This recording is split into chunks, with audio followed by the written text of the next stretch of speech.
Queridos irmãos e irmãs, que a paz de nosso Senhor Jesus Cristo esteja com cada um de vocês. Eu estou aqui com Tácito José Coutinho, Tatá, né? Um dos irmãos aí da primeira hora da Renovação Carismática Católica no Brasil. E é uma alegria, tenho uma admiração imensa pelo Tatá. E é uma alegria imensa estar com ele aqui. E nós vamos fazer uma série de reflexões hoje sobre a experiência da renovação carismática católica, né? É muita coisa que a gente pode falar, mas eu até queria deixar a primeira palavra para que ele possa se apresentar um pouco e aí a gente começa a conversar. Tatá, seja bem-vindo aqui nos estúdios da associação. Eu que agradeço muito, porque a século XXI, o Padre Eduardo é da primeira hora, né? A gente sempre fala que o Padre Eduardo é o 01, né? Foi ele que trouxe o livro do Padre Haroldo e é a partir daí que começou a experiência de oração no Brasil. E eu acompanho isso mesmo desde o começo, porque eu fiz experiência de oração com o Padre Haroldo na década de 70, 1971. E aí desde 71 que eu caminho na renovação. Aí eu conheci o Padre Eduardo ainda, muito novo, né? Cumpridão daquele jeito sempre, nos congressos, nos encontros, e acompanho muito o Padre Eduardo e a sua trajetória também aqui no século XXI, quando veio para cá, eu lembrava das histórias, então eu tenho muito carinho também por toda a associação, por pessoal, alguns que eu conheço há muito tempo, e para mim é uma alegria, e sobretudo poder falar da renovação carismática, que é a experiência que nós vivemos na igreja desde então. Eu sou moderador de uma comunidade, que é chamada Comunidade Javenice, que fica na Diocese de Pouso Alegre. A renovação carismática em Pouso Alegre se organiza como uma rede de comunidades. Nós somos 76, agora devemos chegar a 78 comunidades, que tem mais duas para serem organizadas. Então, são 78 comunidades, e essas comunidades são autônomas com seus grupos de oração, seu processo de formação e iniciação, e formamos uma rede de comunidades que tem seus encontros, que nós chamamos de encontros qualificados, que garantem a nossa comunhão. Uma formação que é comum a todas as comunidades, e as lideranças são todas formadas dentro dessa identidade de renovação, sendo um movimento que se organiza como uma nova comunidade, com uma comunidade de renovação. E é estabelecida por decreto episcopal. Nós temos 2 decretos, um decreto que nos cria como um movimento eclesial diocesano, uma associação que se organiza como uma associação de fiéis leigos, e um decreto que cria a comunidade, a nova comunidade, que é o movimento de renovação na diocese. É uma experiência bastante, vamos falar assim, original. Eu não conheço outra dentro da igreja, não. Em termos de grupo de oração, nós somos mais de 500 grupos de oração e mais de 1.500 pequenos grupos, né? Então, nós trabalhamos muito com pequenos grupos. Como é que vocês denominam esses pequenos grupos? Pequenos grupos. Pequenos grupos. Pequenos grupos. Nós falamos assim, que o pequeno grupo não é um grande grupo fracassado, é um pequeno grupo. Porque eu sou da época que os grupos se reuniam nas casas, né? Os grupos, o meu grupo era reunir na casa do Seu Aureliano ou na casa do Pai Rocha, como a gente chamava. Era um grupo de 12, 15, 20 pessoas no máximo, né? Foi quando o professor Felipe foi para Itajubá, e aí nós reuníamos na casa dele. E quando eu vinha para o Vale do Paraíba, que eu sou de Itajubá, fica ali na divisa do Vale do Paraíba, quando eu vinha para o Vale do Paraíba, a gente reunia na casa da Dona Santa, em Lorena. E aí reunia na casa da Dona Santa Tia Laura, Padre Jonas, Felipe, Zé Pretinho. Nossa. Então era uma turma assim, bem interessante Grupo no começo. Grupo legal. O Padre Jonas era que animava o grupo, tocando violão, que tocava e cantava. E nós éramos todos, porque a renovação era muito no começo, então nós todos éramos muito próximos, né? Sim. Então eu acompanho isso tudo desde essa época. O Padre Eduardo já esteve na minha casa algumas vezes, já dormiu lá, me deu trabalho, que eu tive que colocar o colchão no chão, porque não cabe dentro da cama. Não cabe. Foi ele e o Peter, o Meister, que foram dormir na minha casa uma vez, eu tive que botar os 2 colchões no chão, porque nenhum dos dois... eram enormes. Não, o Peter era um pouco mais alto que o Padre Eduardo. Caramba. Mais alto e mais largo do que o Padre Eduardo. O Peter foi o primeiro... Primeiro coordenador leigo. Primeiro coordenador leigo de renovação. Porque o primeiro coordenador realmente que assumiu a Comissão Nacional de Serviço foi o Padre Eduardo. Foi que assumiu a comissão. Depois nós tivemos algumas outras organizações. né, quem coordenou o Congresso 74, que é considerado o primeiro Congresso Nacional em Itaici, foi o Dom Silvestre Scandian, que é arcebispo de Vitória, né? Que na época era padre Silvestre, que foi que ele anunciou, inclusive, a nomeação dele para bispo naquele congresso. Depois foi bispo de Araçuaí e arcebispo de Vitória.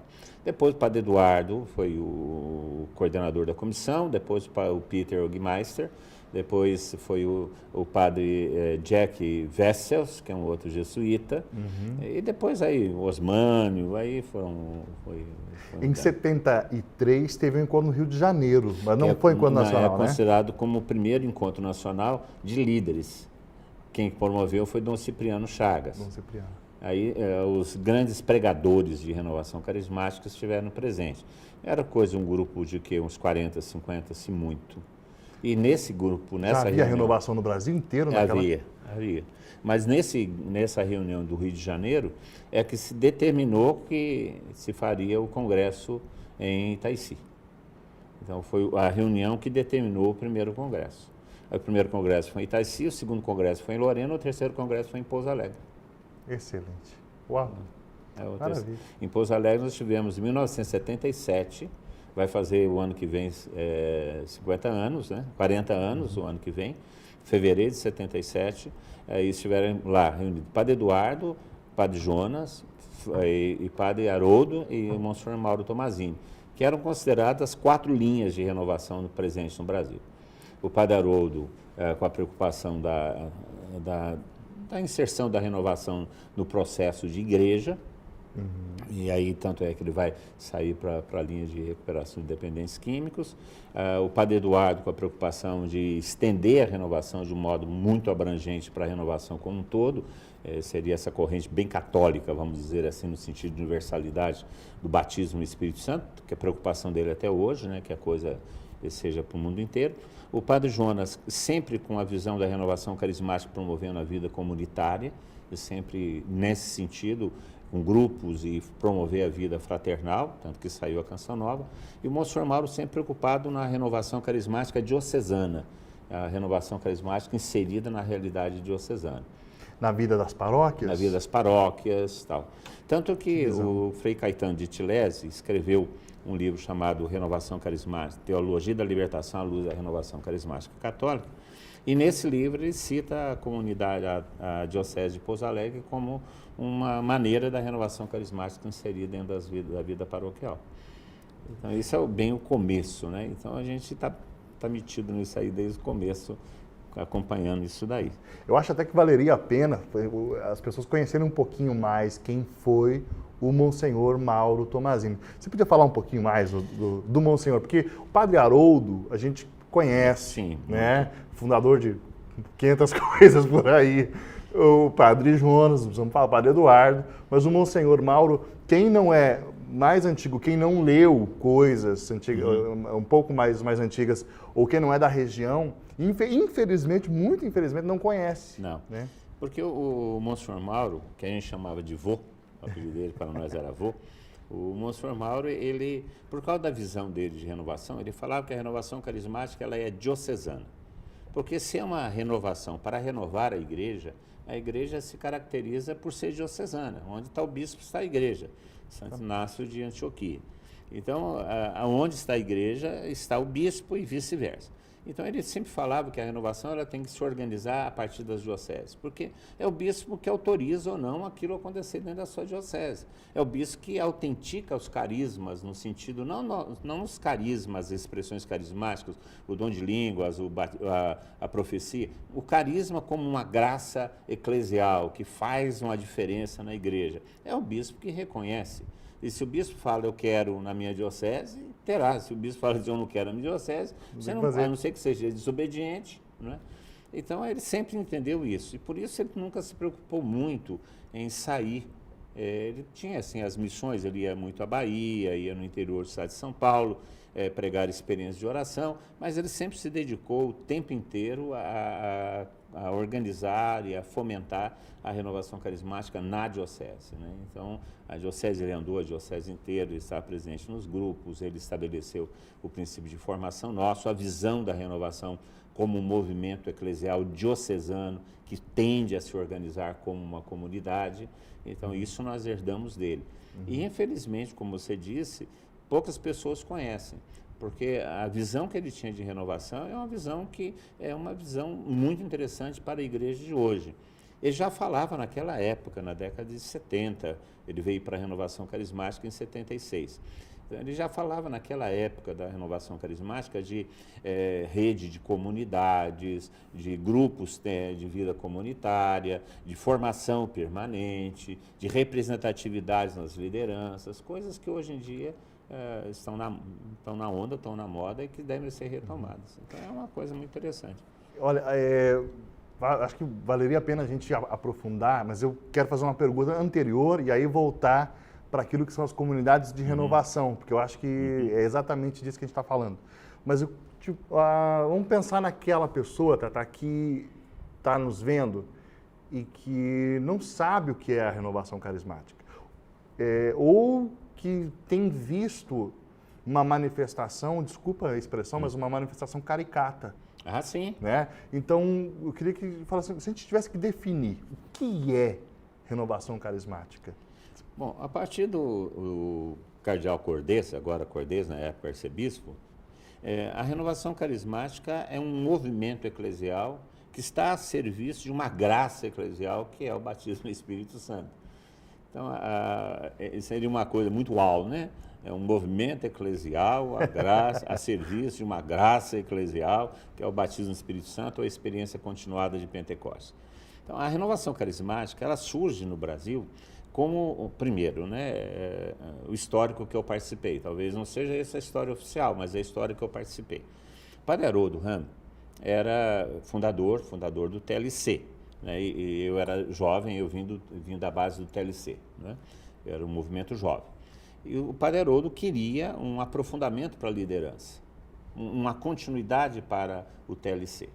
E estava meio perdido, porque o TLC vinha com o querigma, com o anúncio do querigma, uma conversão brutal, né, da juventude, na época, na década de 70, a juventude, né, assim, né, apareceu a Margarida, o Leo lá, como, né, a Sociedade Alternativa, essas coisas todas, né, muita droga, muito rock. Todo aquele movimento da década de 60. O Woodstock, né, os beatniks, depois os hips, né, para não dizer que eu não falei de flores, aquele negócio todo, né, que veio, o underground, né, que apareceu naquela época. Então, nós vimos de uma vida, muita droga, muito rock, né? Muito sexo, rock and roll e drogas, né? Nós vimos disso. E aí dava um impacto. O TLC vinha dar uma pancada na gente, a gente, de repente, acordava e identificava Jesus Cristo, né? Aliás, a gente chamava Jesus Cristo de barbudo, né? E, aliás, inclusive, quase fui preso pela ditadura na época, porque eu escrevi no quadro "Um barbudo revolucionou o mundo", eles pensavam que eu estava falando do Che Guevara.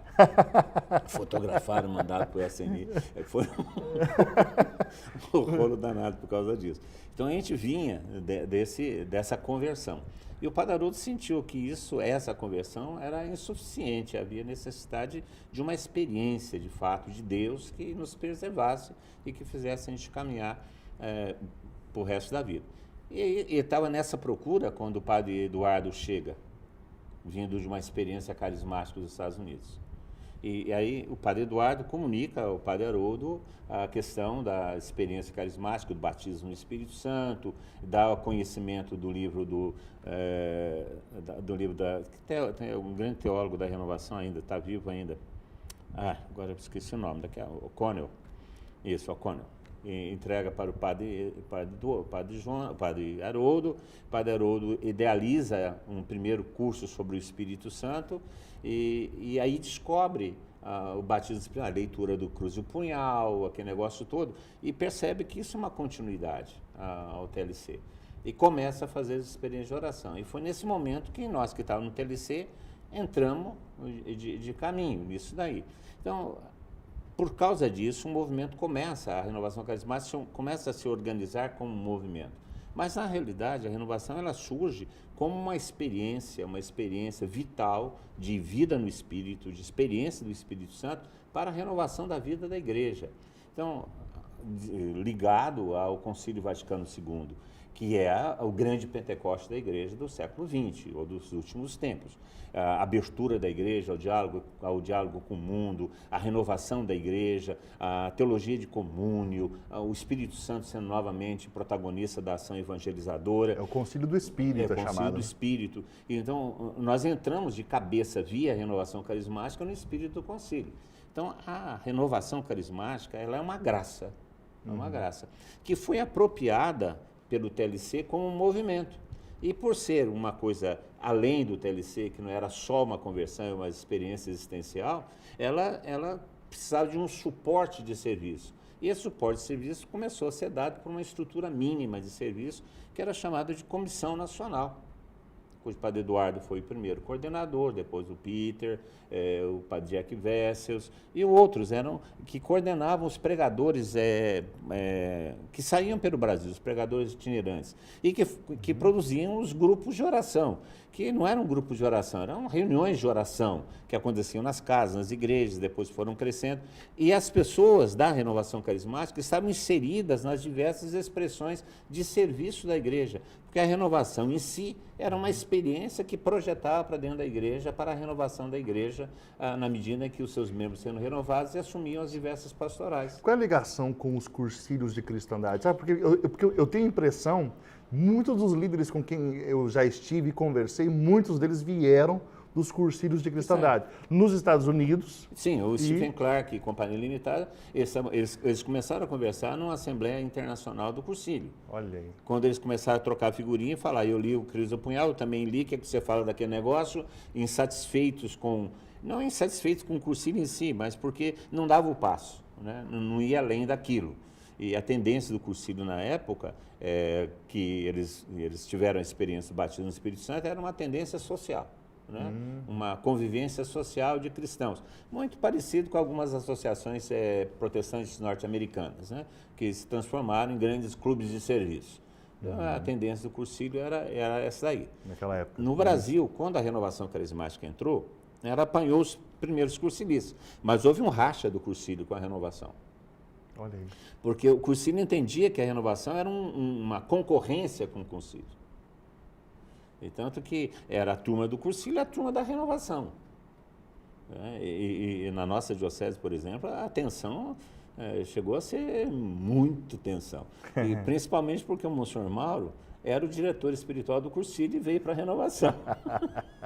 Já imagino. Aí aconteceu das pessoas ficarem mais enciumadas ainda. Mas houve uma ruptura com o cursilho. Né? E depois não, depois houve uma aproximação e não houve mais problema. Mas no começo sim, porque eram dois movimentos que atuavam mais ou menos na mesma área.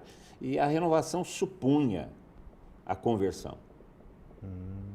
A renovação ela é um movimento que se insere, como movimento, se insere na corrente de conversão, porque exige, de fato, uma abertura, uma mudança de mentalidade, porque é uma experiência existencial, o batismo no Espírito Santo, e, no fundo, é uma segunda conversão na linha inaciana, uma segunda conversão. Então, por isso se aproxima do cursilho, mas é alguma coisa que supunha a conversão inicial. Tanto que a especificidade da renovação carismática, e aqui começam alguns problemas, Sim. A especificidade da renovação carismática não é a pregação da conversão. A especificidade da renovação carismática é o batismo no Espírito Santo.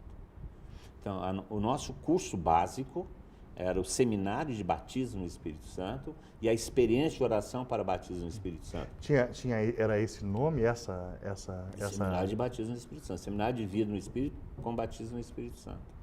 E a experiência de oração para batismo no Espírito Santo. Olha aí. Então, essa é a nossa especificidade. Nossa especificidade não é o querigma.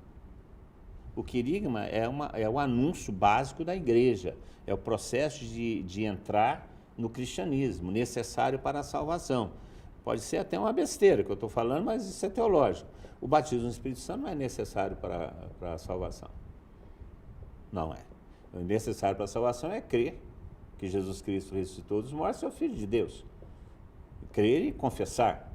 Aí nós teremos a vida eterna.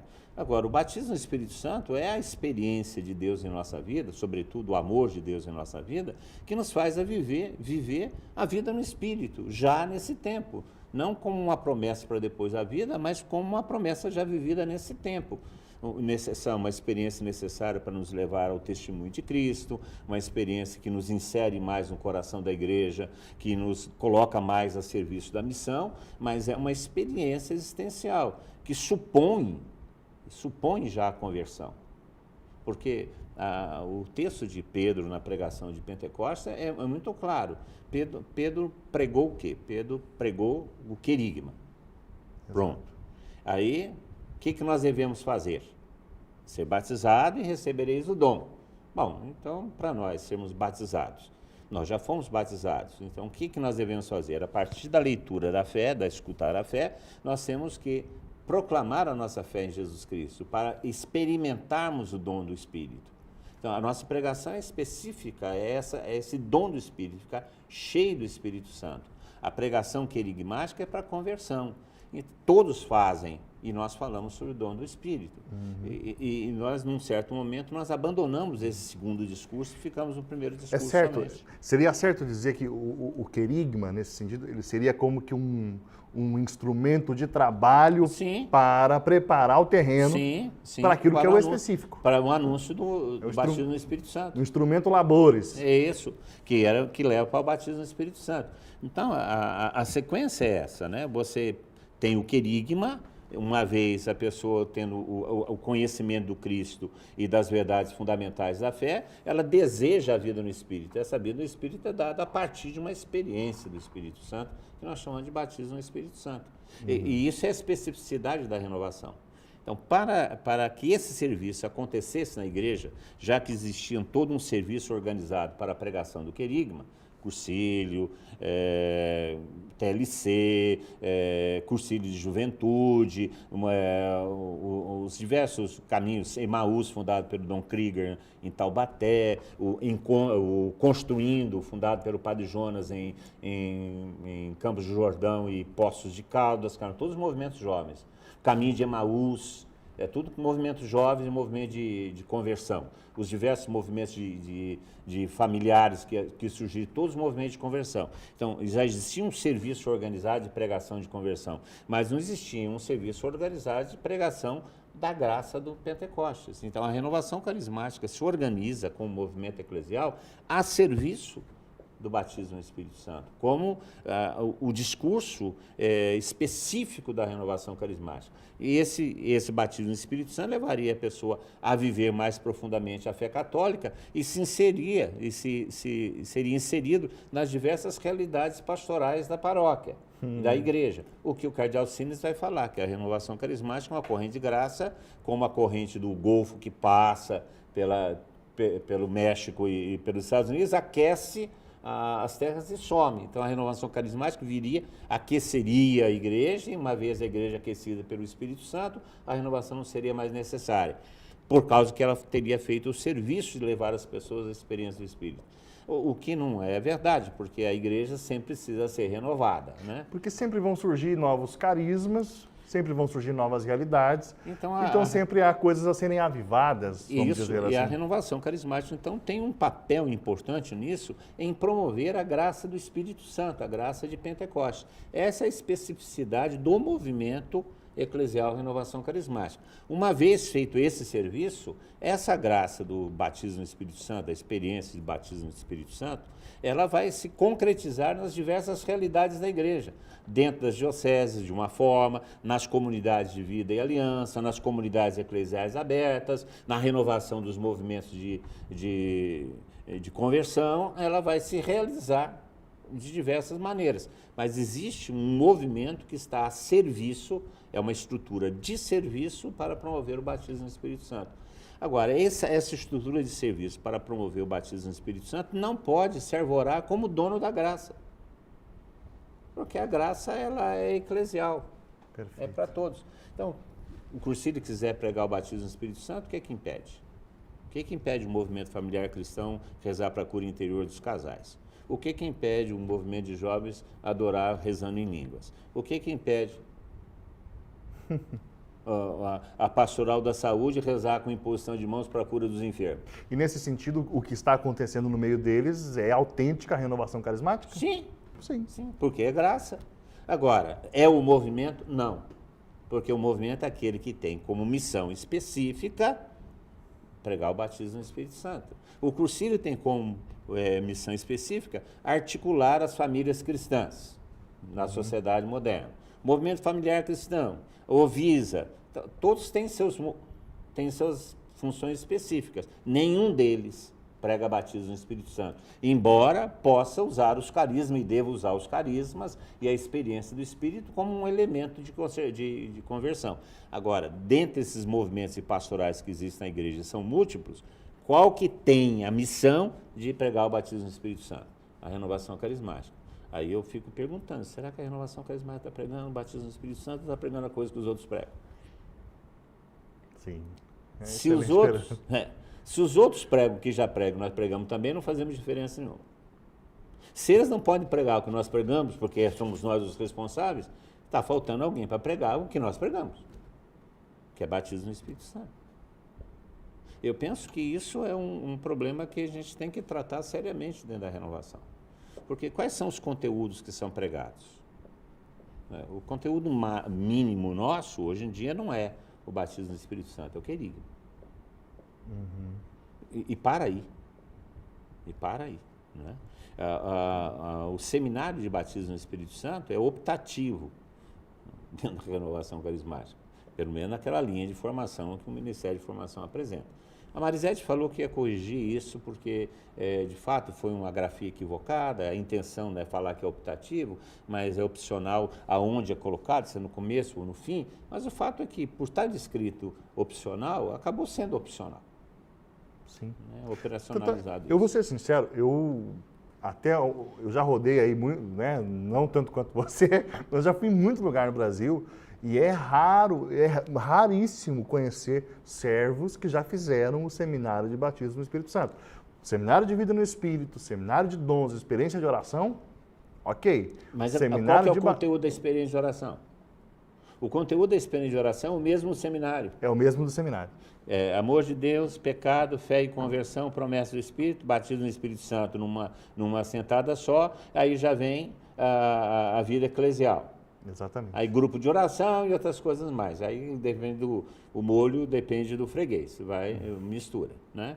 Aí logo depois disso, sem ter uma noção de quem que é o Espírito Santo, a promessa do Espírito Santo, o batismo no Espírito Santo como experiência continuada do Pentecoste, e aí vem a vida carismática, não acontece. Então sai do querigma e vai direto para os carismas. Qual que é o fundamento disso? Da onde surgiu isso? Então, há um buraco, há um hiato, há um vácuo aí que não tem sido preenchido, que é da nossa especificidade.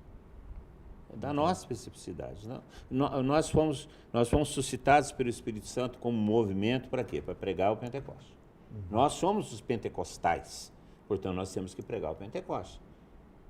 Não é só a expressão pentecostal de rezar em línguas, levar com a mão para cima, rezar em louvorzão todo mundo junto, cantos animados, essa coisa. Isso qualquer um.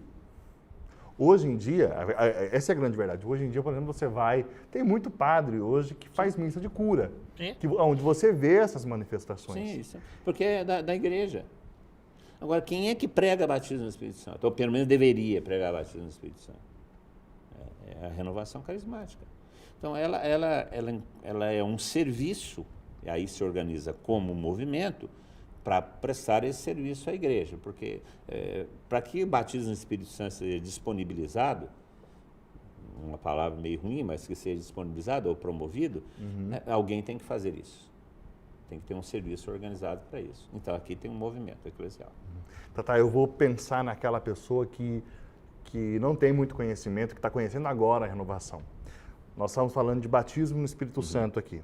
E aí você até falou, e eu, dentro da minha limitação, eu endosso o que você falou.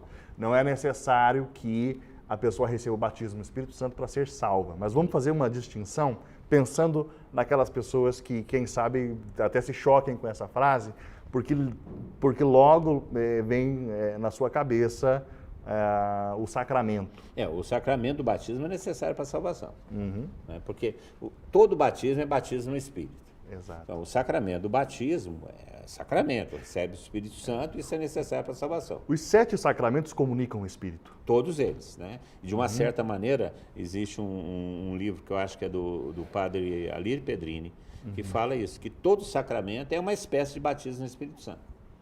Porque ele ativa ou atualiza a presença do Espírito em nós. Então, é uma espécie de batismo no Espírito Santo, tranquilamente.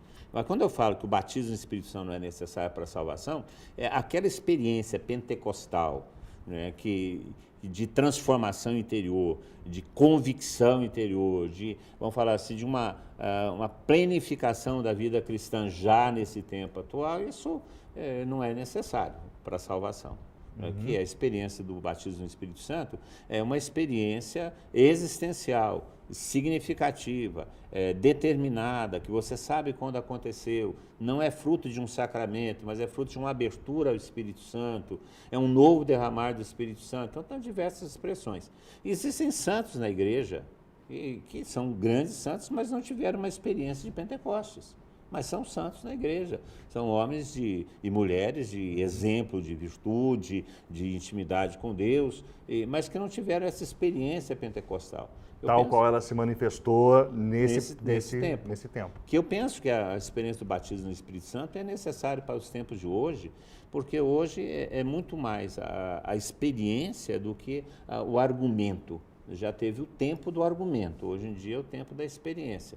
E a experiência gera uma convicção que nem sempre o argumento gera. Porque uma vez experimentado, você não pode negar que experimentou, senão você nega a sua própria essência. Porque uma vez que você chupou laranja, experimentou o sabor da laranja, e é uma experiência, você não pode negar que você sabe o que é laranja. Se você negar que você sabe que é laranja, você está negando a sua experiência e negando parte do seu ser.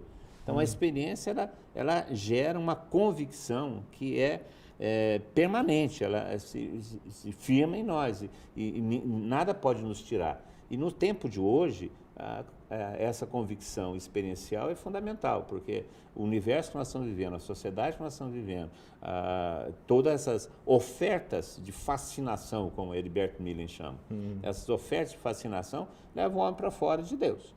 Agora, se ele tem uma experiência de Deus, uma experiência autêntica de Deus, ele não se afasta da fé, porque ele sabe que aquilo é essencial para a sua vida. Então, o batismo do Espírito Santo, eu penso que é uma graça própria para os tempos de agora. Queria agora que a gente tocasse um tema, Tata, que nós estamos falando do que é renovação carismática. Eu fico pensando assim, a pessoa fala, poxa, que lindo isso que ele está falando, eu quero fazer uma experiência carismática, né? E aí vem um dos nossos problemas agora, nesse momento, um dilema nesse momento, porque a partir do momento que um grupo se autodenomina como nós somos os protagonistas desta graça, e cria, esse é o caminho oficial, né? Eu acho que a gente vem em detrimento de experiências maravilhosas que estão aí. Porque, por exemplo, uma pessoa que faz um encheivos da Shalom, né? Que tem toda uma metodologia própria da comunidade, é fato que ela se Sim.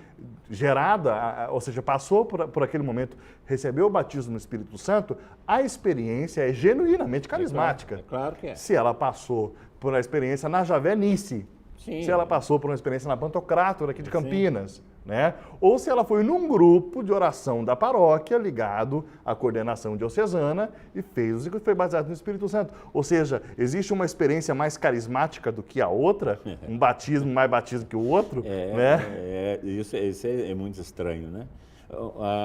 O movimento Renovação Carismática, ele não pode se arvorar com o proprietário da graça, porque ele está a serviço da graça, ele está a serviço da experiência de Pentecostes. A experiência de Pentecostes exige uma disposição de se receber aquilo que Deus quer dar. Deus quer derramar seu Espírito Santo. E aquele que quer receber, peça. E vai receber na sua medida, graça dada, graça recebida. Isso pode acontecer no grupo de oração, pode acontecer no Cursílio, pode acontecer na Pantocrata, pode acontecer na Javenice, pode acontecer na Shalom, pode acontecer na Maús, pode acontecer aonde a pessoa estiver disposta a receber aquilo que Deus sempre quer dar. Então não existe alguém que fala, não é só aqui que você é batizado no Espírito Santo. Não. Eu não fui batizado no Espírito Santo na experiência de oração. Eu já fui saber o que tinha acontecido comigo na experiência de oração que eu fiz. Mas eu fui batizado no Espírito Santo dentro de um movimento de conversão, quando eu tive um encontro de fato com Deus, que foi mais do que simplesmente conversão das drogas para a vida na fé. Muito menos do que isso, muito mais do que isso. Então eu entendi que aquela experiência que eu havia sentido chamava-se batismo no Espírito Santo, mas não foi dentro da experiência de oração, né? Eu fui ter a experiência dos carismas em 74, eu tive a experiência de Deus em 71, fui ter a experiência dos carismas somente em 74, no Congresso Nacional de Renovação em Itaici. Sim. No primeiro congresso. Então, não é um monopólio, é só aqui. Não. E outra coisa que você fala, então, batismo no Espírito Santo no grupo de oração. Eu questiono isso, porque o processo de levar a pessoa ao batismo no Espírito Santo, que chama-se a expectativa de ter a experiência, isso não tem acontecido nos grupos de oração. Os grupos de oração supõem que a pessoa já tenha o conhecimento e já queira, e já saiba o que é o batismo no Espírito Santo. Aí fala, agora é o momento do batismo no Espírito Santo. Muitos que estão lá não sabem o que é, não desejaram, não têm expectativa. Muitos que estão no grupo de oração têm expectativa de serem curados, de ter seus problemas resolvidos, de ter uma resposta para as suas dúvidas, para resolver o problema do seu filho que está drogado, ou da sua filha que se prostituiu, ou do marido que abandonou a casa, ou da mulher que está com câncer.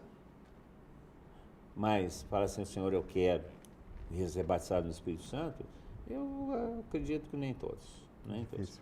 E o próprio ministério que atua no grupo de oração, ele também, de uma certa maneira, ele cria um obstáculo, né? Ou ele dificulta, porque ele acaba sendo o protagonista de sua própria experiência. E a pessoa tem que protagonizar para poder se apropriar e ter a experiência.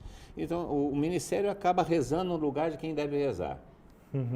É ele que canta, é o ministério que propõe, é o ministério que reza, é o ministério... E o que nós temos é simplesmente uma reação àquilo que o ministério oferece. Então, o grupo de oração acaba sendo um grupo que assiste a oração do ministério, mas não é um grupo que reza. E o Espírito é dado em oração. Então, eu não sei se num grupo de oração de renovação carismática eles seriam batizados no Espírito. Eu acho que é muito mais fácil ser batizado no Espírito no curso de cristandade do que num grupo de oração. Porque lá é capaz de ter uma experiência autêntica de conversão movida pelo Espírito Santo que no grupo de oração, do jeito que se apresenta hoje. Ah, entendo. Mas, digamos assim, se ele vive aquilo que ele tem que ser, porque hoje, talvez é a grande dificuldade, que é uma das coisas que eu mais gosto de ouvir você falando. E uma das principais deficiências na minha pobre visão, tá? Mas é assim, a questão da vida de comunidade. Sim. Sim, porque assim, hoje, o que nós temos hoje são reuniões de oração. Sim. Então, uma vez por semana, as pessoas se reúnem por 1h30, rezam e vão embora. É isso. Né? Mas o grupo de oração, na verdade, ele deveria ser constituído de muitas outros momentos, atividades que geram uma vida de comunidade, onde eu participo da vida do outro, onde a gente... Né, Porque muitas vezes o núcleo de serviço tem uma vida comunitária maior. Ele se reúne para ensaiar, se reúne para preparar o grupo de oração, a reunião de oração, se reúne para preparar uma formação ou não. Então, existe um outro momento, 1 ou 2 momentos, que eles se reúnem novamente. Então, existe já uma partilha maior, uma identificação maior entre eles, podemos falar que é quase uma vida comunitária, embora não seja.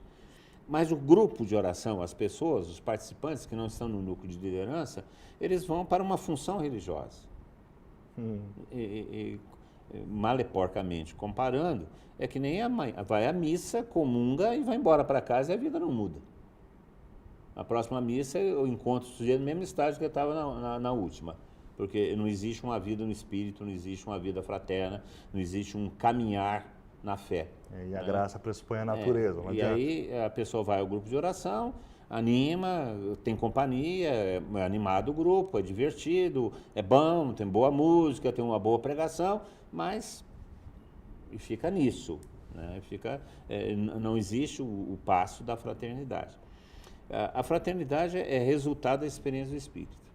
E quando nós colocamos a serviço do outro aquilo que nós recebemos de Deus.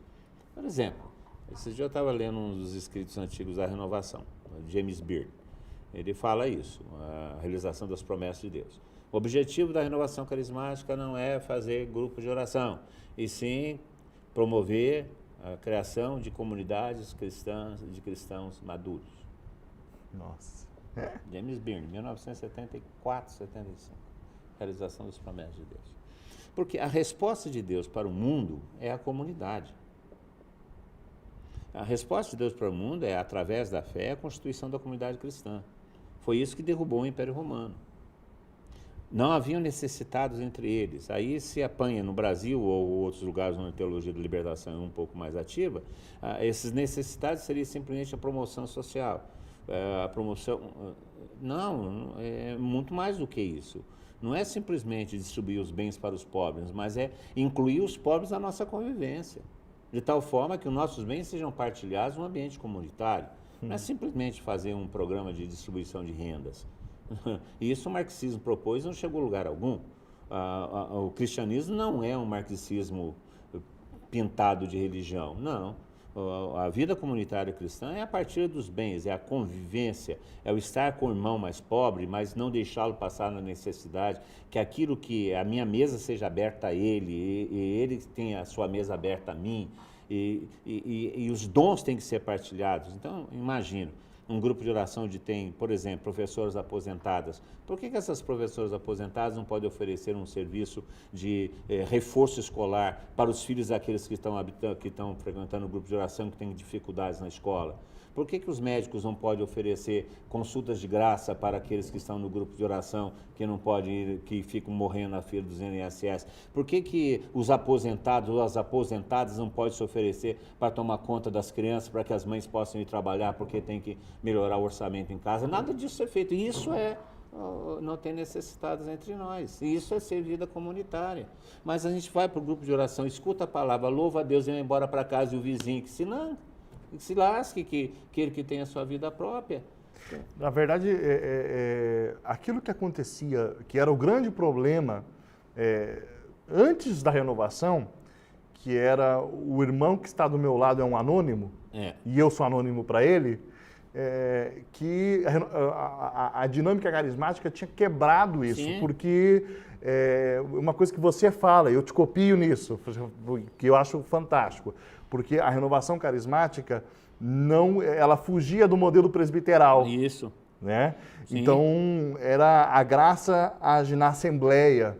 Então, o diretor do grupo, da reunião de oração, é aquele que suscitava ou falava, vamos rezar, vamos louvar. Não era aquele que controlava, né? Que conduz o negócio todo. Não, isso era o Espírito Santo. Então, as pessoas eram protagonistas da própria experiência. Aquele negócio de chamar o outro de irmão, que ficou muito comum na renovação, era verdadeiro. Porque a gente saía do grupo de oração, ia comer uma pizza junto, e aquele que não podia pagar, nós pagávamos no lugar dele. Porque nós acabamos de louvar a Deus, acabamos de comungar da palavra, acabamos de comungar do Espírito, porque não vamos comungar dos bens todos nós. Então, não tem sentido você ir no grupo de oração e pegar o ônibus e o outro ir para casa sozinho no carro. Não tem sentido uma pessoa ficar no ônibus tomando chuva, enquanto o outro sai do mesmo grupo de oração sozinho no seu carro e não pode dar uma carona para outra pessoa que estava louvando, o mesmo Deus que estava louvando no grupo. Não tem sentido isso. Quer dizer, porque não existe uma verdadeira experiência de amor de Deus. Porque o que é que Jesus Cristo deixou para nós? Deixou um mandamento novo. O que é esse mandamento novo? Amai-vos uns aos outros, como Ele amou. Mas o importante não é exercer carismas, então? Não. O importante é exercer o amor. Fazer do advogado. Mas não é rezar em línguas que é importante? Não, importante. A parábola do bom samaritano é fantástica, porque esses dias o Bento XVI comentou, inclusive, a parábola a parábola do bom samaritano, falando o seguinte, que a instituição ele dizia igreja. Bento XVI mesmo Bento ou XVI, o Papa Francisco? Não, Bento XVI. Agora, numa entrevista que ele deu ao Observatório Romano de Abril. Olha aí. Que isso é jogada de marketing, né? Eles estão sinalizando algumas coisas que vai ser publicada póstumamente, né? Então, alguns livros que está escrevendo. Então, os caras já dão uns tiros assim para... né?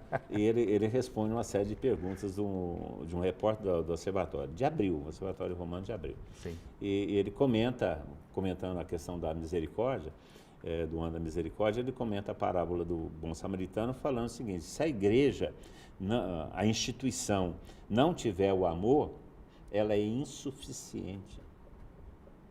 Porque o levita e o sacerdote não fizeram o que era necessário, porque eles preservaram primeiro o serviço religioso e não o amor ao próximo. Meu Deus. E se a igreja não tiver como prioridade o amor ao próximo, palavra do Bento XVI, ela não pode exigir de mim nenhum sacrifício. Que maravilha. Tata, eu tive a oportunidade, em fevereiro desse ano, 2016, eu participei de uma conferência do Cor Unum, comemorando os 10 anos da encíclica Deus Caritas Est, né, onde a primeira encíclica do Papa Bento XVI. E eu fiquei de boca aberta porque o número 25 dessa encíclica, ela faz uma afirmação que eu tinha passado batido por ela. E eu fui perceber que é o coração da encíclica. Ele diz assim, o Papa Bento XVI diz que a natureza íntima da igreja é expressa no anúncio, Sim. na liturgia e na diaconia. Diaconia enquanto serviço da caridade. Então, liturgia enquanto celebração dos mistérios, Sim. anúncio, querigma, martiria, Sim, testemunho, né?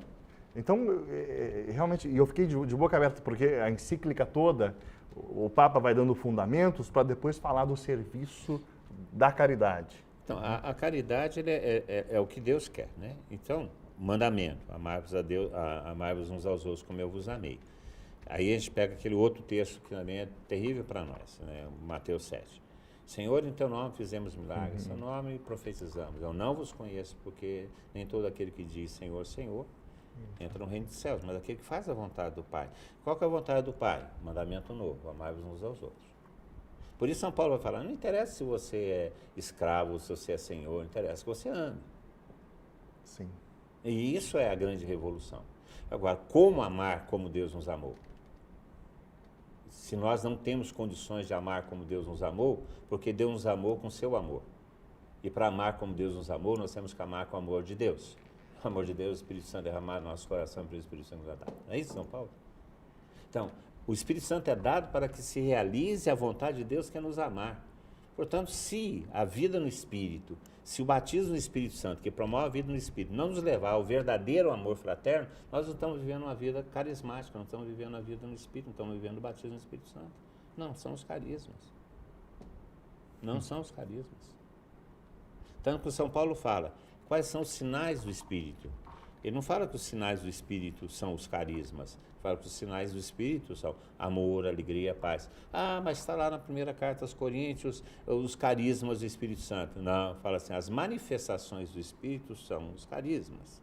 O Espírito se manifesta em um com profecia, se manifesta em outro. Então, os dons pertencem ao Espírito e não à pessoa, que se manifesta em qualquer um, até na burra de Balaão, até em Caifás, se manifesta em qualquer um, porque a função do Espírito é a promoção da edificação da igreja. Portanto, a manifestação do Espírito não supõe ou não caracteriza que eu estou vivendo a vida no Espírito. O que caracteriza é o amor. Então, esse é um outro erro, né? Esses dias eu li o Frei Raniero cantar lá missa, num escrito antigo, ele combatendo esse erro. Nós achamos que os carismas estão ligados à geografia, né? A vida dos santos. E é um erro enorme. Não, os carismas, eles são dados ou são manifestados em nós em função da missão. Agora, são manifestações sempre do Espírito. O Dom Monleon, né, que é um bispo francês, que escreveu um livro sobre os carismas, muito interessante. Ele fala isso, que os carismas sempre serão de natureza provisória, ocasional, sempre serão provisória e ocasional. Porque depende do momento em que o Espírito Santo quer se manifestar. Nunca será propriedade de alguém. Talvez que o Espírito se manifeste mais vezes no mesmo carisma uma pessoa, talvez porque as pessoas estejam mais disponíveis, porque o Espírito quer se manifestar assim. Mas a pessoa nunca pode falar que ela é proprietária do carisma. O Espírito, sim, é proprietário dos carismas, porque os carismas são suas manifestações. E mais, por exemplo, o dom de cura. O dom de cura a cura é o dom. Por isso São Paulo fala dons de curas. Então, cada cura é uma manifestação do Espírito. Então, se cada cura é uma manifestação do Espírito, o dom de cura se manifesta no doente, não em quem reza. Tão simples e tão... E a gente não para para pensar. Aí fala assim, fulano de tal tem o dom de cura. Não, ele reza para que as pessoas sejam curadas. Mas o dom se manifesta na pessoa que é doente, o dom pertence à pessoa e não àquele que rezou. Então, qualquer um pode rezar, não precisa ser fulano, beltrano, ciclano. Maravilha.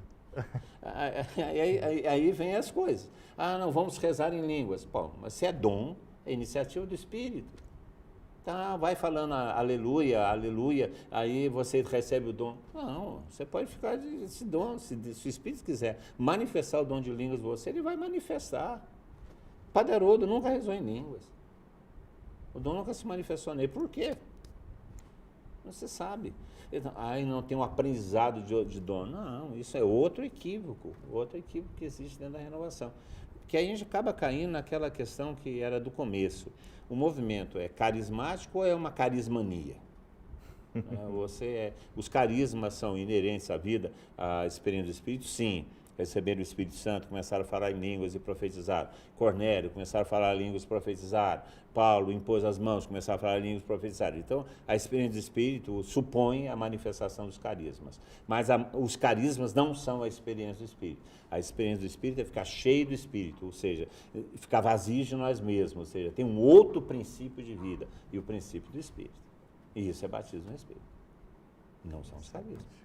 Excelente. Irmão, vamos, acho que, tocar mais um tema, tá, que eu queria, acho que... Bom, primeiro só, acho que tecer um comentário, né? Porque, assim, Tata, a partir do momento que a gente não consegue viver entre nós a dimensão da comunidade, a gente não consegue partir para as águas mais profundas que são da natureza mesma da renovação. Porque, por exemplo, por natureza, a renovação carismática... Ela é, por natureza, ecumênica. Sim. Né? Só que como é que você vai expandir a dimensão comunitária desse modo se a gente não consegue viver o beabá da vida comunitária? Então, ouvindo você, eu começo a perceber que a nossa dificuldade com o ecumenismo está... Na visão da própria renovação. Porque, num certo momento, houve um processo de acomodação ou um esforço da renovação carismática em ser aceito pela igreja. Porque nós fomos muito marcados no começo pela perseguição da instituição. Os padres, sobretudo alguns mais do interior, falavam que nós éramos protestantes, que nós éramos a protestantinização da Igreja Católica. A nossa editora, no começo da renovação carismática, era a Betânia. Todos os nossos livros eram editados pela Betânia. A gente lia os livros da Betânia. Cruz de Punhal é a história de um pastor protestante. Então, o primeiro manual de batismo no Espírito Santo que nós recebemos foi do Torrens, que é um pastor pentecostal norte-americano. Então, nós tínhamos uma aproximação muito grande, né, com os pentecostais. No Congresso de 74, foi muito interessante, o Padre Haroldo que estava fazendo a animação da oração. E o Padre Haroldo falava assim, eu pediria para os batistas renovados aqui da direita rezar em línguas mais baixas, para escutarmos os metodistas aqui em suas profecias. Isso dentro Estavam todos. Isso dentro de um congresso em Itaici. Em Itaici. Não era um centro de convenções, não. Era centro católico, em Itaici, com capela e tudo mais. Então, nós éramos muito próximos, né? O Juan Ortiz veio várias vezes no Brasil. Da Argentina, né? Pastor Juan Ortiz. Então, nós éramos muito próximos, né? O Em Cristo tem procurado recuperar um pouco isso, né?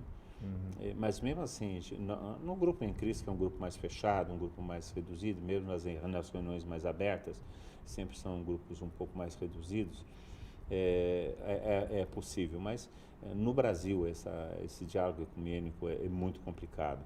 Nas bases onde estão os grupos de oração, com esses pastores dessas pequenas igrejas pentecostais, é muito complicado. O discurso não ecumênico da IURD e de outras grandes, assim, da Universal Mundial do Poder de Deus, são discursos que de fato ferem a unidade e dificultam também muito o ecumenismo, como também o discurso de algumas correntes de liderança católica, né, que a gente sabe muito bem. De fato. Um último, agora sim, o comentário que eu queria fazer é um tema que é inusitado para muita gente, porque não tiveram a oportunidade de ter nas mãos alguns materiais que durante a ofensiva nós tínhamos. Tá? Eu queria que você falasse de comunidades de renovação. Sim. Né? Porque hoje, quando a gente fala de comunidades, na cabeça do carismático de hoje, tá, você sabe o que vem. Vem comunidade de vida e comunidade de aliança. E ponto. Né? E aí nós conseguimos até falar, olha, mas o grupo de oração pode ser uma verdadeira comunidade, se ele tiver o núcleo de serviço, a reunião de oração e os grupos de perseverança, se ele viver essas dimensões, se ele pode... Mas o que seriam as comunidades de renovação?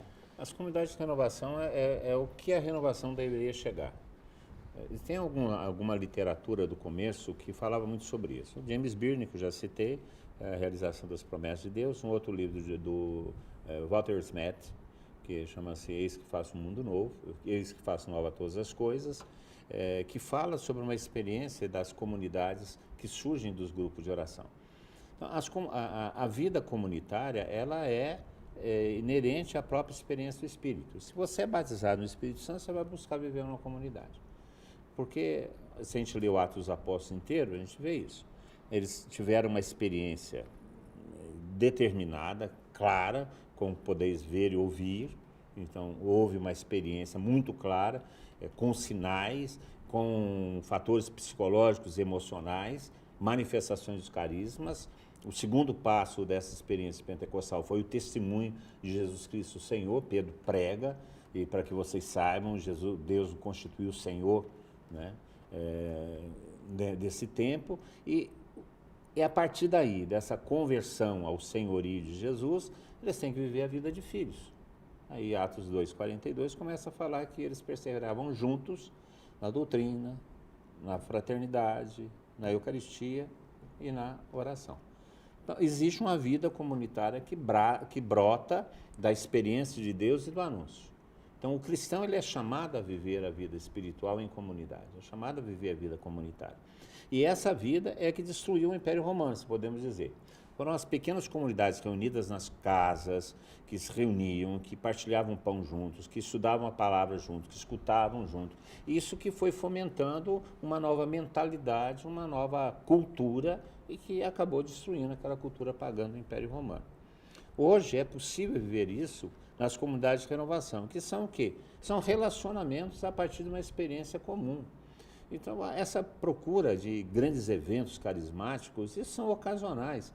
Nós deveríamos estar reunidos em pequenas comunidades, em nossas casas, a partir da experiência de Deus, para partilhar a palavra, partir o pão, partir a convivência, e com esse testemunho cristão, junto com outros, fomentar toda uma nova cultura, uma nova ética, uma nova mentalidade na sociedade. Então, a comunidade de renovação é isso, é fruto da experiência de Deus, que se concretiza na convivência, no dia a dia, no partilhar o pão, sim, no partilhar a oração, não só na oração, no momento da oração, do grupo de oração, não só no momento do grupo de servir, do grupo de perseverança, no serviço dos ministérios, mas na convivência, no estar junto, no se identificar, no ser seu parceiro de truco, de ser seu parceiro de pesca, de ser aquele que vai com você para a praia, de ser amigo, de estar próximo. É isso que é a comunidade de renovação, se identificar como uma comunidade. Mais do que as estruturas, é uma identificação. Eu sou dele, ele é meu. Nós somos de uma comunidade, nós participamos de uma realidade e de um relacionamento. E isso é possível a partir de um grupo de oração. Mas enquanto nós tivermos um modelo presbiteral, ou seja, quando alguém determina a vida espiritual do outro, mas não existe uma comunhão, nós não chegaremos a isso. Então, é fruto de uma experiência de Deus. A experiência gera a nossa identificação com o próprio Deus que experimentamos. Essa identificação entre nós gera relacionamentos. Esses relacionamentos criam um ambiente da comunidade, que é um momento de oração, um momento de formação, um momento da partilha, um momento de convivência. Criar esse ambiente para que a minha filha namore o seu filho. Para que os nossos netos sejam também criados nesse ambiente. É isso, porque se não for isso, nós não vamos mudar a mentalidade do mundo, nós não vamos oferecer aos nossos filhos e netos uma possibilidade de uma vida cristã, porque o mundo vai engolir. Então, aí a partir disso, nós podemos criar as escolas cristãs, criar os serviços de saúde cristãos, dentro da comunidade, dentro da partilha daquilo que nós temos, daquilo que nós nos identificamos, daquele amor que nós sentimos um pelo outro por causa do amor a Deus. Então, esse ambiente que é a comunidade, que não precisa de regra de vida, que não precisa de aliança. Existe um binômio muito importante, comunidade e liberdade. Sim. Né? Porque às vezes, justamente, se você pensar num governo totalitário, ele é aquele que quer que a gente viva numa comunidade e tolhe a liberdade. Isso. Existe o neoliberalismo que quer uma liberdade sem comunidade. Né? E o cristianismo, a comunidade cristã, é a comunidade dos livres. Pois é, mas os cheios do Espírito. Os livres cheios do Espírito, mas que têm responsabilidades comuns. Por isso, comunidade. Que tem responsabilidades comuns, que sabe que dentro da comunidade eu não posso exercer plenamente os meus direitos no sentido de fazer aquilo que eu quero, mas aquilo que é conveniente à comunidade. E eu faço isso porque eu desejo, porque eu escolho, porque eu sou livre para escolher. Então, a comunidade ela é mais do que uma estrutura. Ela é, na realidade, um espírito, ela é mais um espaço espiritual onde a gente está presente. E isso é possível. A Ofensiva Nacional queria isso, que o grupo de oração partisse para a comunidade como era o projeto original. Nós chamávamos de segundo passo. Não, o primeiro passo é o grupo, o segundo passo é a comunidade. Onde as relações começaram a se estabelecer, as relações de amizade. Eu não os chamo mais servos, eu chamo de amigos, porque eu vos revelei tudo aquilo do meu Pai. Nós conhecemos a Deus, então nós temos que viver como irmãos, como amigos. Não tem saída. Ficar só na atividade religiosa inicial é ficar aquém da experiência que Deus quer nos dar. E a experiência de Deus nos leva ao amor ao irmão, necessariamente. Eu fui pregar uns tempos aí atrás num lugar onde está tendo uma crise muito grande de desemprego, por causa dessa crise que nós estamos tendo. Aí o animador do grupo falou assim, olha para o seu irmão, falou, eu te amo, meu irmão, você é um caminho de Deus para mim. Eu escutei, mas eu fiquei meio aborrecido com aquilo. A hora que eu fui falar, eu falei assim, olha para o seu irmão, fala para ele, eu te amo, meu irmão, você é um caminho de Deus para mim. Agora fala assim para ele, você está desempregado? Se ele falar para você assim, estou desempregado, você fala assim para ele, então porque eu te amo e você é o caminho de Deus para mim, você vai comer na minha casa o período que você quiser, enquanto você estiver desempregado. Aí você pode falar para ele, você ama. Porque você não pode fazer isso, então não fale não. Não fale não. Porque você está só participando de um evento. Você não está participando de fato, isso não é sincero. Então, se não existe essa dimensão de quem está do seu lado, no grupo de oração, passando necessidade, não só necessidade física, necessidade de presença, de palavra, de amizade, e você não se compromete com ele, então você não fez uma experiência do Espírito. E a comunidade é isso. A comunidade é esse compromisso com o outro, é esse conviver, é esse telefonar depois, é esse estar junto, é esse conviver num jantar, ou num piquenique, ou num jogo de futebol, ou numa outra oração, ou num momento de estudo da Palavra de Deus, ou numa missão conjunta, vamos sair para anunciar o Evangelho. É gerar vida. A vida não é só um ponto, não é só uma reunião. A vida é mais do que isso. É a igreja católica, achar que a vida se resume na missa. Não resume. Nós fizemos anos e anos a nossa vida religiosa pontuada na missa. Nós estamos celebrando missa há 2000 anos. O mundo continua pagão. O mundo continua pagão. Se fosse só a celebração fosse suficiente para evangelizar o mundo, já não seria. A natureza íntima da igreja se expressa, anúncio, diaconia e liturgia. Então, e se fosse só o anúncio, nós estamos pregando Jesus Cristo há 2000 anos. E o mundo continua pagão. O que está faltando aí? Que os cristãos vivam aquilo que pregam e aquilo que se celebram. Se nós vivemos aquilo que nós pregamos e aquilo que nós celebramos, o mundo é diferente. Então, nós não vivemos o que pregamos e nem vivemos o que celebramos. O que é viver o que pregamos e o celebramos? A comunidade cristã. Falar a comunidade paroquial. Que comunidade paroquial? Agora, você não acha que aquilo que a CNBB escreveu nesse documento 100, sim, comunidade de comunidades, você não acha que isso é um pensamento, pelo menos é um documento que alenta? Isso ela está repetindo o que ela já falou lá atrás, o que Puebla já falou. Isso é antigo. Paróquia, comunidade. Mas a Aparecida fala isso também, São Domingo fala isso também. Mas a Aparecida acrescenta um fato, agora na última Assembleia Pastoral da minha diocese, não está discutindo isso. Acrescenta um ponto que nos falta. Assim, para que isso, comunidades, que comunidades cristãs, tal coisa, aconteça, é necessário uma conversão pastoral, que parte de todos os setores da igreja. E essa conversão não tem acontecido. Uma mudança de mentalidade. Uma mentalidade tarefeira, uma mentalidade para uma mentalidade comunitária, fraterna. Isso não tem acontecido. O problema é a mentalidade.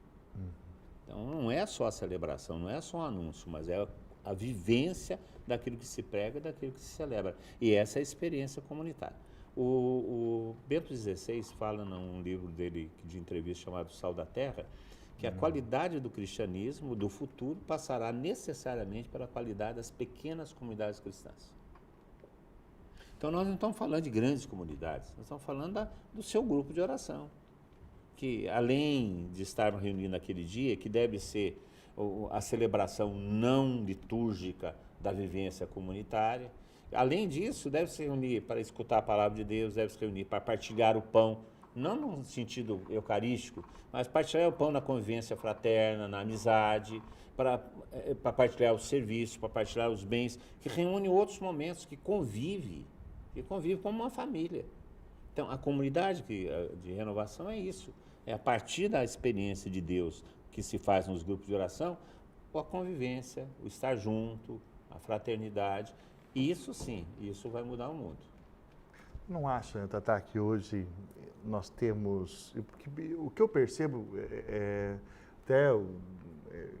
lembro muito daquilo que Isaías Carneiro, lá do Rio de Janeiro, fala. E fala. Uma bênção, irmão querido.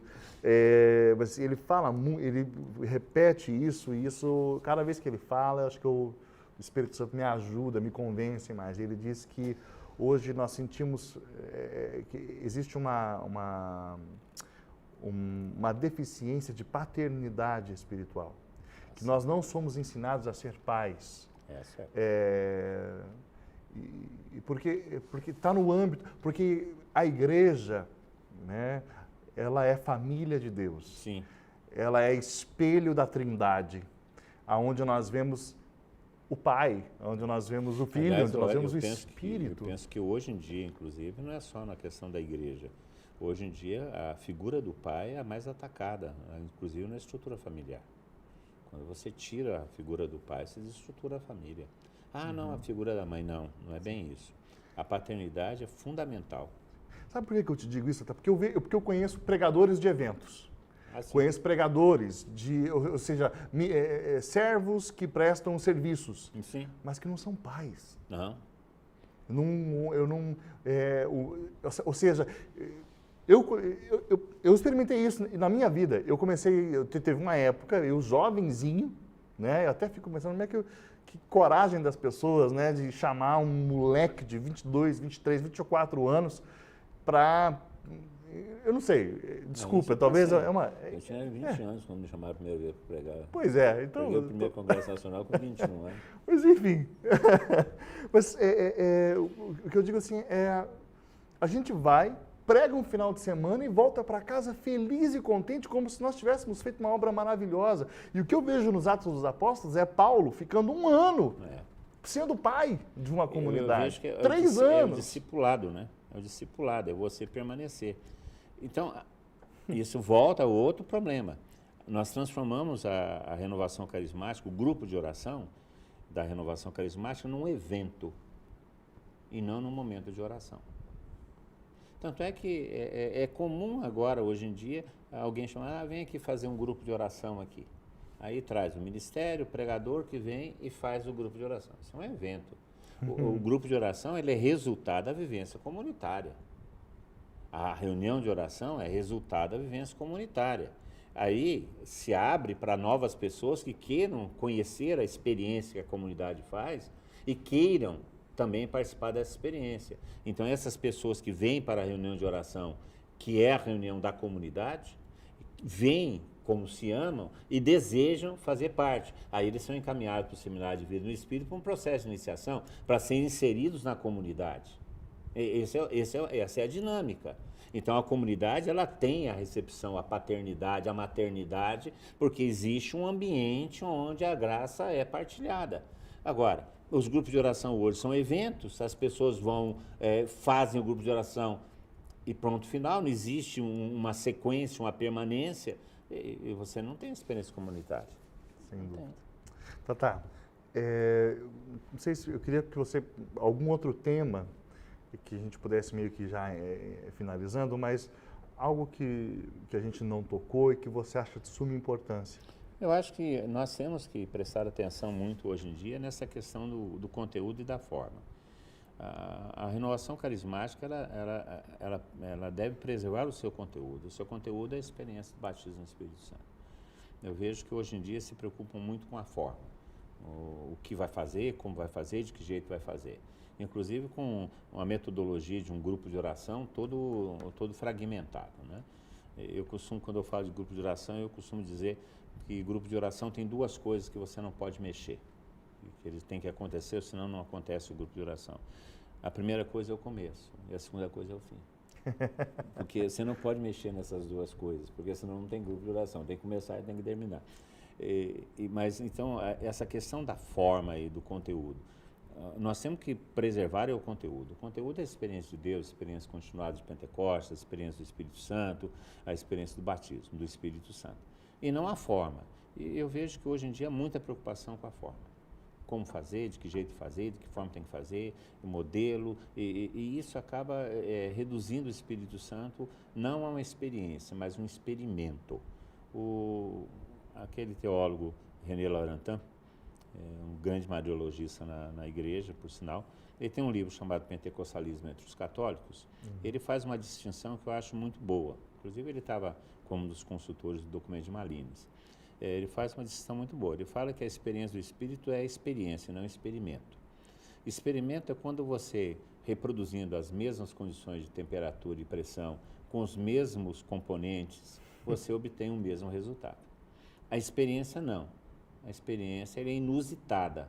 Ela acontece a partir das disposições interiores. Uau. Então, nós estamos fazendo experimento e não experiência.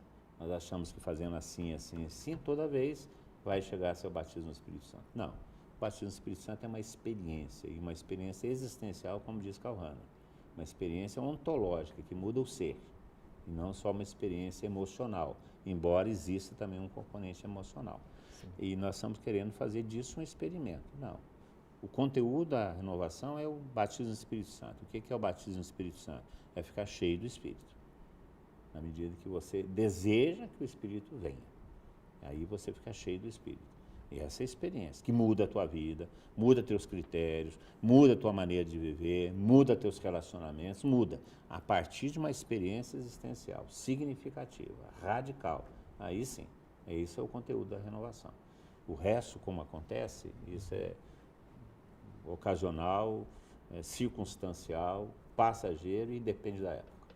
O cardeal Carlo Maria Martini escreveu um livro que ficou famoso na igreja toda, chamado O Deus Desconhecido. Sim. Né?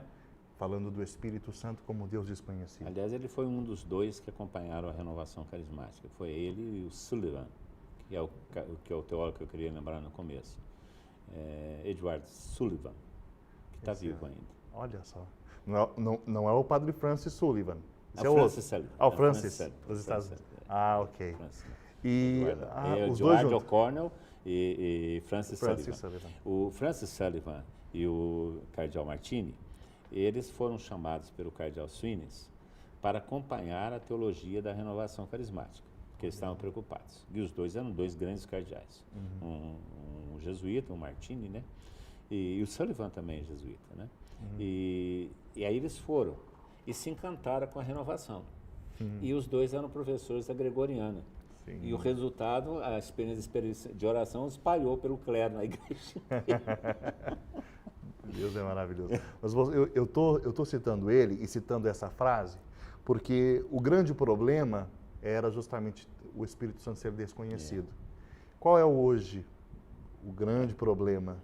Você falando tá da pessoa que eu do falo, Espírito. você Eu quer quero. que eu fale do Tom Snell. Quero. Tom Snell é um teólogo norte-americano, jesuíta também, e escreveu um livro chamado A Pessoa do Espírito Santo. E ele fala que o grande risco hoje, primeiro era o desconhecimento do Espírito Santo.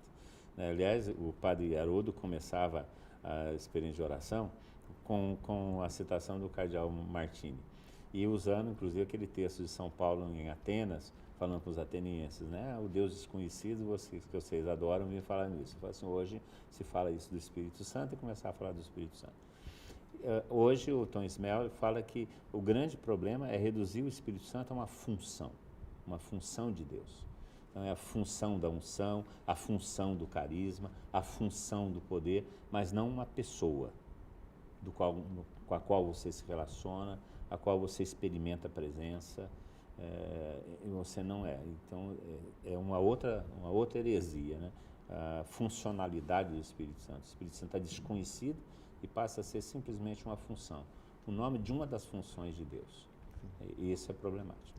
Providencialmente, Tatá, nós estamos fazendo essa gravação hoje, no dia da Beata Helena Guerra. Hoje é dia da Beata Helena Guerra.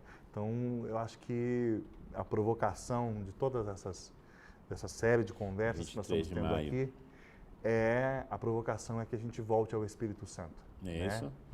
que é o conteúdo da renovação, né? Que é o conteúdo. Aliás, é véspera de Nossa Senhora Auxiliadora, dia 24. Tatá, eu queria que você fizesse uma oração, que nós pudéssemos fazer uma oração juntos aqui. E vamos orar a Deus por todas as pessoas que vão assistir isso aqui. Vamos pedir para que o Senhor,